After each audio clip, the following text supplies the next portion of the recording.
All right, let's dive into nomenclature, how to write formulas and how to name compounds. We're going to start with ionic compounds.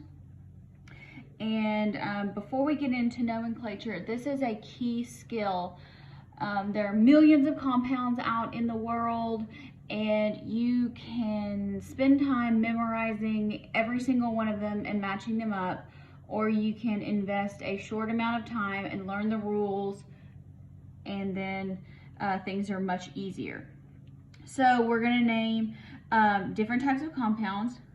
We're going to name compounds with one cation.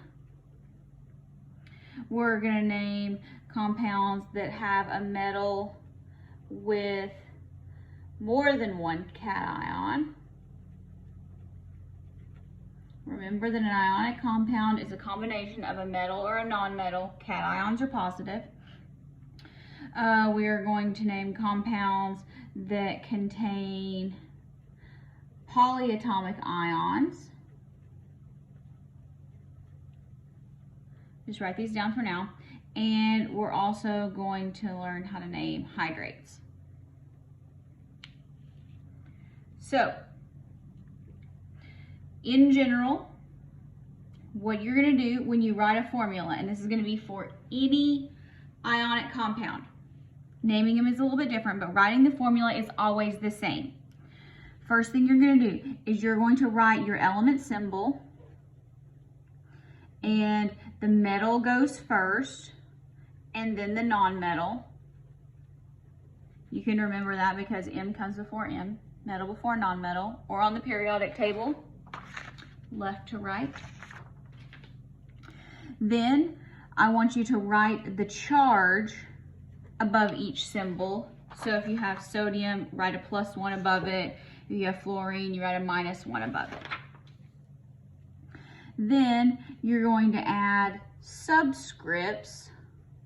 That would be numbers that go below, so that your number of positive charges equals your number of negative charges. And we call that charge balance. So it has to equal 0. So positive plus negative equals 0. And then you always want to make sure you have the smallest whole number ratio. So let's kind of give this a try. If you have sodium and oxygen. So let's follow the rules. Write the element symbols. Sodium, Na, oxygen, O. Now when you're first starting to do this, leave a little space so you can write subscripts if you need it. As you get better, now write the charge. If you don't know these, sodium goes in the +1 column. So you write a +1 over it. Oxygen is in the -2 column. So oxygen is -2. Do these add up to 0? No, they don't. We have 1 positive and 2 negatives. So we need 2 positives. So we're going to put a 2 down here. So that means 2 times 1 is 2, -2 equals 0. Charge balance. Barium and nitrogen. Barium, Ba, nitrogen, N. Barium is +2, nitrogen is -3.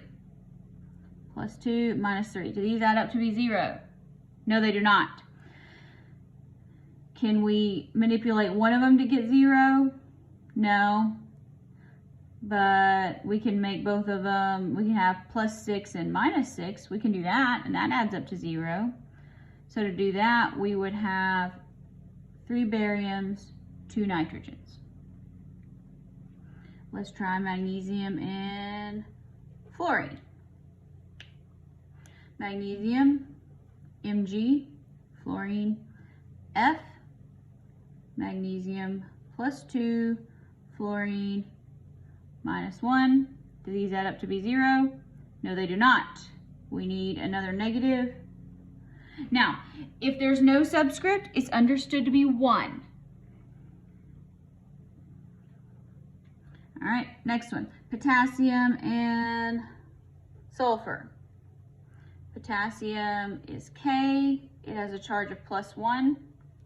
Sulfur is S, has a charge of -2. So we need 2 potassiums. Sodium and nitrogen. Sodium +1, nitrogen -3. We need 3 positives to go with our 3 negatives. Aluminum, here it's telling you that aluminum is +3. You write that on your chart, your periodic table here. Aluminum is always +3, no exceptions. So you can put that in your little box. So aluminum and iodine.